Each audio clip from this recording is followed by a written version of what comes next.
आनंद के साथ रहिएगा। मैं इसी तरह अच्छी अच्छी धीरे धीरे बात करता रहूंगा। देशभक्ति का भी एक कवि उधर जैसा बताया दादा ने, देशभक्ति की भी बात धीरे धीरे होगी। मुझे भी देशभक्ति करने का शौक था दादा। मैं सोचा कि मैं क्या करूं, तो मैं पुलिस में भर्ती होना चाहता था।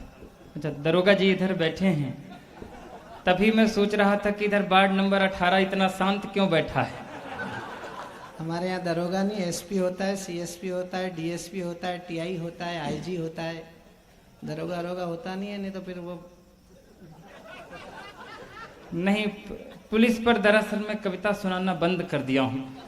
ये विकास भैया सुनाते हैं, मैं दरअसल बंद कर दिया हूँ दादा, जब से चालान का रेट इतना ज्यादा बढ़ गया।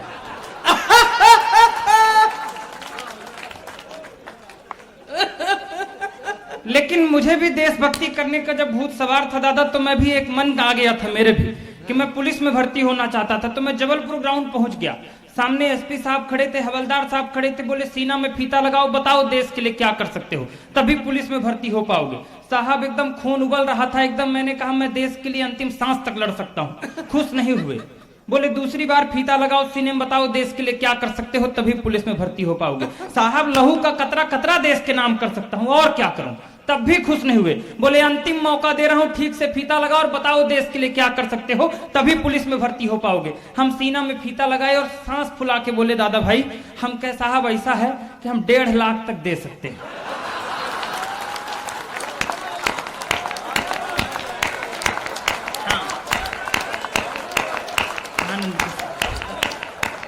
आनंद के साथ बैठी। अब आपको पता लग गया मध्य प्रदेश में क्या रेट चल रहा है। रेट वोट ये तो पुराना है, अब 10 लाख हो गया है। आप सबका आशीर्वाद मिलता है, बस थोड़ा अपडेट रहा कर। वो उस जमाने की बातें। हम आनंद के साथ रहिए। दरअसल क्या है, अभी तक जब तक ये सम्मान समारोह वगैरह चल रहा था, आप लोग एकदम शांत बैठे थे। इधर भाभी जी लोग भी कुछ आई हैं, उनके वजह से कुछ श्रीमान जी लोग, भैया लोग, ऐसे पतिदेव लोग बैठे थे एकदम डरे हुए, इस तरह मुंह बना के बैठे थे जैसे इस समय हनी ट्रैप से नेता अफसर डरे हुए।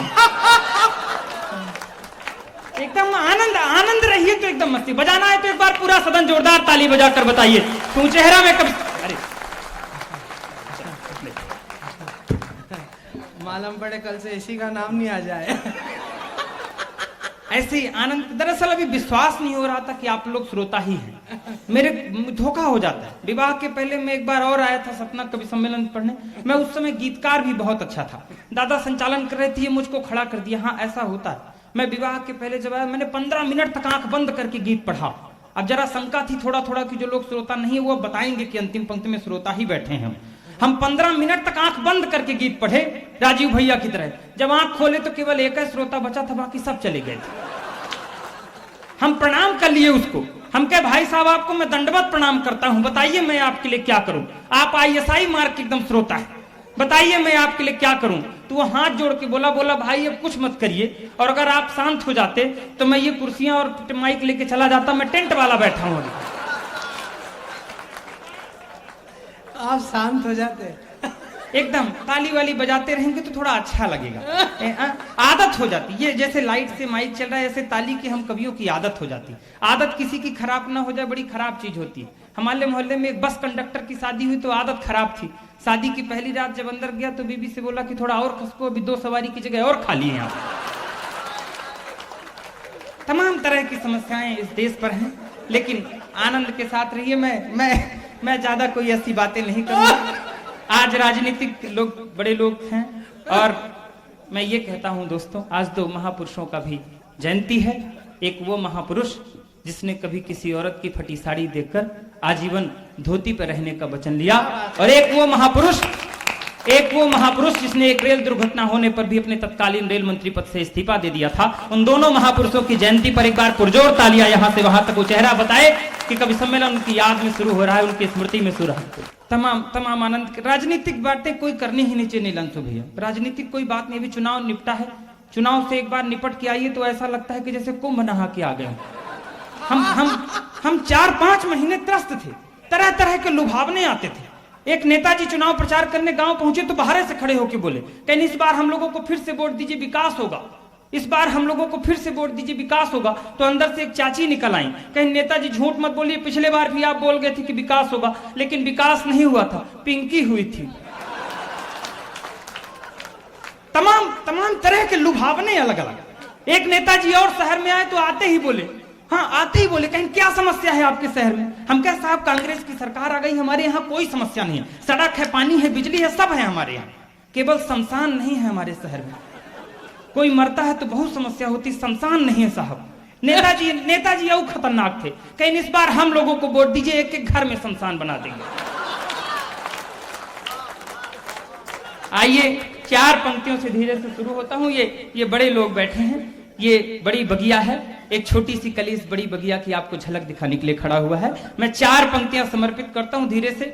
अभी पुरुष पीड़ित पर्व एक आने वाला है 15-20 दिन में, एक ताजिया से, कोई भूमिका की आवश्यकता नहीं, मैं निवेदन करता हूं, सुनेगा 4 पंक्तियां। कि इस दौर में श्रीमान पति हो गया बेहाल, इस दौर में श्रीमान पति हो गया बेहाल, घर वाली मूलधन ब्याज मांग रही है, उपहार मांगने की है परम है प्रथा पुरानी यहाँ, उपहार मांगने की है प्रथा पुरानी यहाँ, चूड़ी बिंदिया सिंगार साज मांग रही है, दौर महंगाई वाला इतना है विकराल, बीवी जो कभी न मांगी आज मांग रही है, सोना नहीं चांदी नहीं गहनों के बदले में इस करवा चौथ में प्याज मांग रही।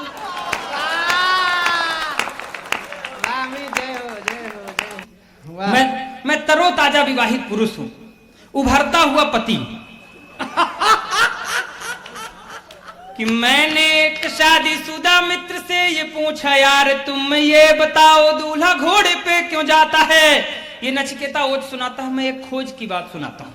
मेरे मन में एक बात आई दादा भाई कि आखिर दूल्हा घोड़े पे ही क्यों जाता है, गधे पे क्यों नहीं जा सकता? दादा 4 पैर का तो गधा भी होता है।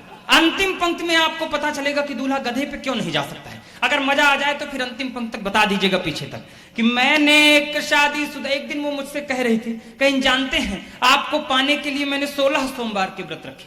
मैंने कहा अगर वो ना रखती तो? बोली फिर आपसे भी गया गुजरा मिलता।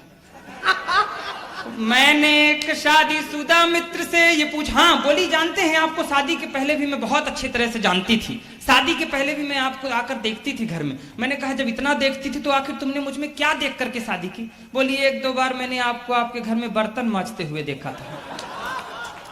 मैंने एक शादीशुदा, अंतिम पंक्ति तक पहुंचिएगा कि दूल्हा गधे पे क्यों नहीं जाता है। मैंने एक शादीशुदा मित्र से ये पूछा, यार तुम ये बताओ दूल्हा घोड़े पे क्यों जाता है? उसने कहा जो यार याद मत दिलाइए, सोच कर उस दिन को आंसू आ जाता है। राज की बात यह मैं तुमको बता रहा हूँ, हालांकि कुंवारों को न बतलाया जाता है। और अंतिम बार घोड़े पे वो चढ़ता बेचारा है, उसके बाद खुद ही गधा बन जा। ये आकाश से उतरते हुए टीवी चैनलों से किस तरह कुसंस्कार फैला है हमारे और आप सबके समाज में।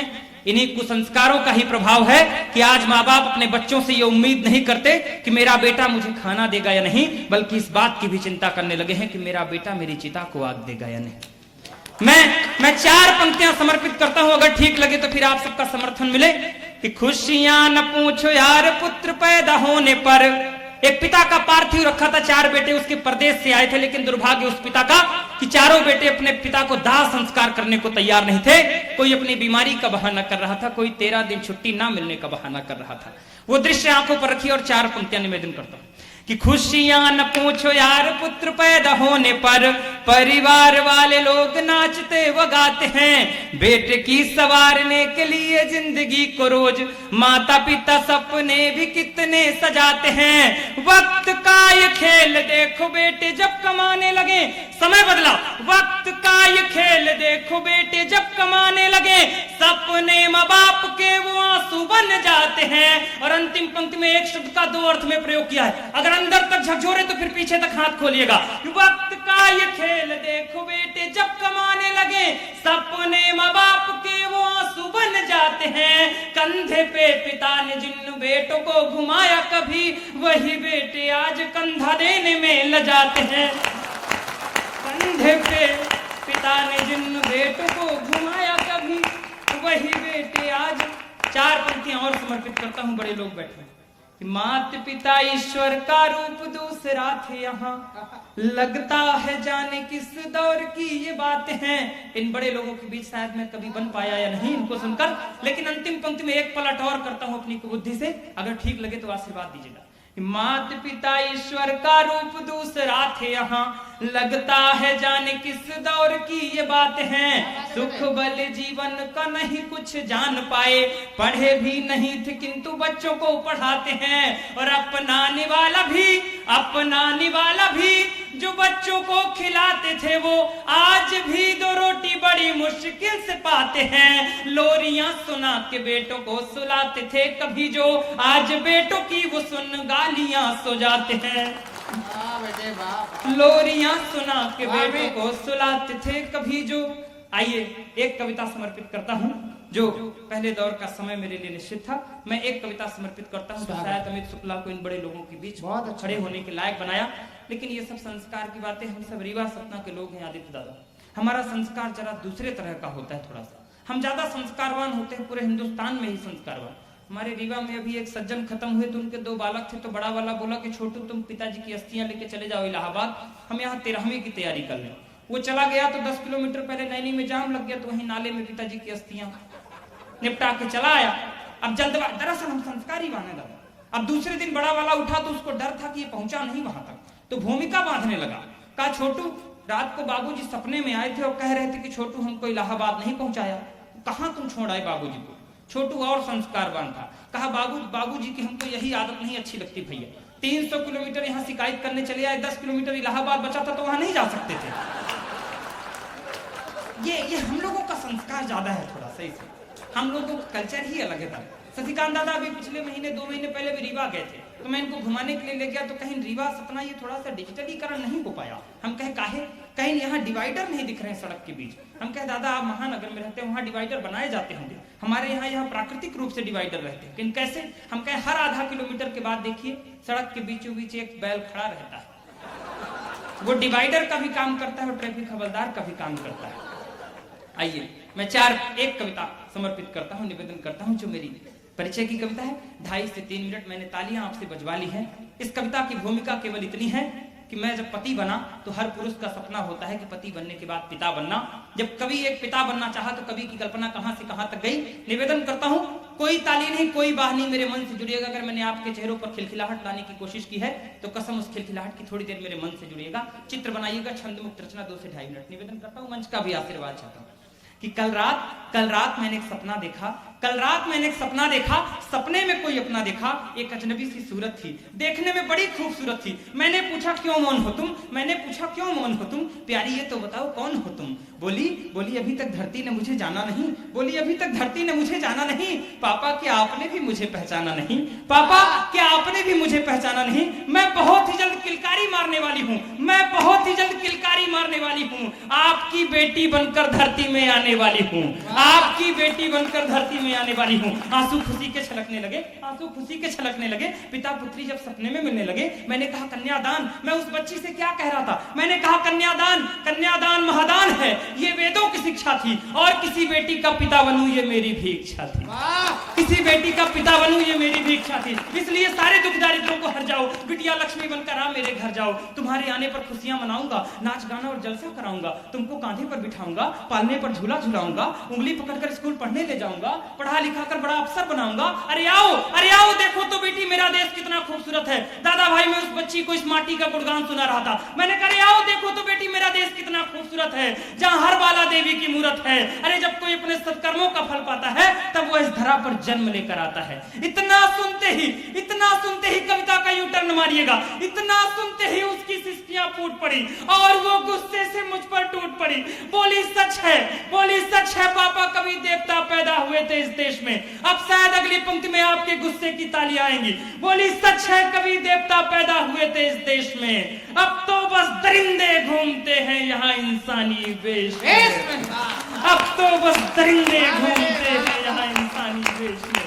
3 साल की बच्ची, 5 साल की बच्ची। सतना रीवा इतनी सी छोटी सी जगह हमारी, लेकिन उन दरिंदों से नहीं बच रहा। मां शारदा की नगरी में के बगल में खड़े होकर ये कह रहा हूं कि अगर कुछ ले जाना हो नवरात्रि में उन कन्याओं का पूजन किया हो तो इस चिंतन को घर ले जाइएगा। कल सड़क पर चलते हुए किसी बच्ची की ओर कोई आंख उठाए तो सबसे पहले आपके कलेजे में दर्द उठेगा, ये संकल्प लेकर जाइएगा।